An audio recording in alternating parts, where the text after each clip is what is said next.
Durui gathered archers to guard outside Liaoyuan Temple, and Li Jing also came to Liaoyuan Temple. He asked Durui to hand it over to him. He was the one who was good at deploying soldiers. Durui never expected that Liaoyuan Guan could alarm Li Jing. His 18 ancestors could not see Li Jing's face. Li Jing only chuckled softly, took Durui's soldier amulet, and dispatched his soldiers to shoot arrows. Ashley Falcon heard Li Jing's voice in the view. He knew Li Jing's method of deploying soldiers, so he easily avoided the arrow that Li Jing shot in. For a time, there was only Jin's left in the Guan, and Ashley Falcon and Ching took Jin's. Jin's kept claiming that Ashley Falcon had betrayed the Ashel tribe, and had betrayed the Great Khan. Ashel Falcon is determined. He has never betrayed the Ashel tribe. He is just saving someone he cares about. Jin's is the one who really trapped the Ashel tribe. She did nothing more than do this. It was just trying to provoke a war between Ashelbu and Atang. Jiaodu took people to Liaoyuan Temple. Ashley Falcon knocked Jin's unconscious and prepared to hand Jin's to Datang, while he and Changji hid in the backyard. Durui did not find a long song in the Guan, and Li Jing was also very surprised that he could not see Ashley Falcon. Si Chuost claimed that the person who had just cooperated with Li Jing was him, and he and the Guanzu were the only ones from the beginning to the end. The person in the watch insisted on protecting the long song. Durui only said a word. He decided not to pursue the long song. He apologized to the watcher for the offense just now. The watcher did not take it seriously, but only persuaded Durui as soon as possible. Let go of obsession. Durui saw that Li Jing failed for many days. Now Li Jing is standing in front of him. Durui urges Li Jing to wear purple robes to live high in the temple, but Li Jing fails to follow Durui's violent generals. Durui had nothing to do with Li Jing. He mentioned the prince's disappearance and wanted to search the whole city vigorously, but Li Jing was afraid that he would be surprised by the snakes.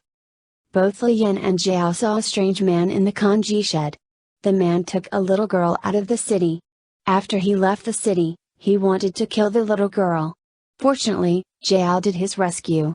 Bring the girl to see Li Yan. Li Yan was able to rescue the little girl this time, and Luoyang City also deployed according to Li Yan's plan. Li Yan knelt down and looked at the little girl with concern. Seeing that the little girl was safe, Li Yan handed her to Jiaodu. Jiaodu wanted to send Li Yan back. It was not safe here, but Li Yan refused Jiaodu and left alone.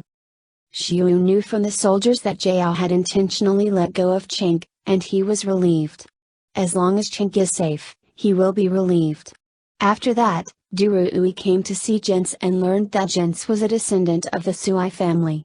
The power behind Jin's was not only Jin's, but Jin's refused to disclose a word. Durui only ordered Jin's to be general. Locked up, let Jin's feel the taste of life is better than death. Ching woke up and Sheba delivered medicine. She was not good at taking care of others, and she almost burned Ching. Ashley Falcon quickly took the medicine bowl. He was going to feed Ching and drink medicine, but Ching drank the medicine in one breath. Light. At this time, Chang Ji suddenly thought of the prince. She cried out bad, and quickly told Li Yan and Shua the whereabouts of the prince. When the two learned of the whereabouts of the prince, Shua advocated taking Jiaodu to go with him. The three met the prince with a swollen nose and a swollen nose at the sumo hall. The prince was still arrogant, and he kept saying that he would kill Ching and kill those who disrespect him. Looking at such an arrogant prince, Li Yan couldn't help but move his hand again, and shot the prince, so that the prince would restrain himself, and after returning, don't mention the long song with Durui again. Mimi saved a child on the grassland. After the child woke up, he only reminded Mimi not to forget his mission. He was sent by Yi Ching, and only asked Mimi to keep him, otherwise Yi Ching would kill him. Mimi must also keep his mission in mind. At this moment, Mu Jin came to find Mimi. He took Mimi to a sea of beautiful flowers and gave Mimi a candy to show Mimi his sincerity.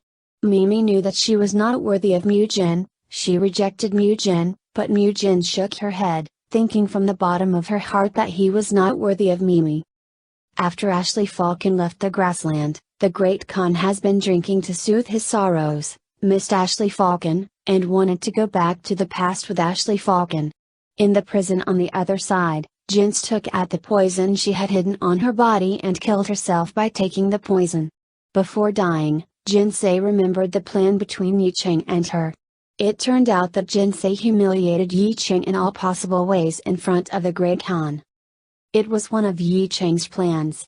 Yi Cheng wanted to get herself from everyone in the grassland. Sympathy: when everyone is unprepared, it is the best time for her to attack. Jinx came to Luoyang with Yaikeng's plan. Her plan failed. Yaikeng saw that there was no news from Jinx for a long time, and also guessed Jinx's failure. Now her next step is to disintegrate the power of the Great Khan. Let Sheol take his place instead.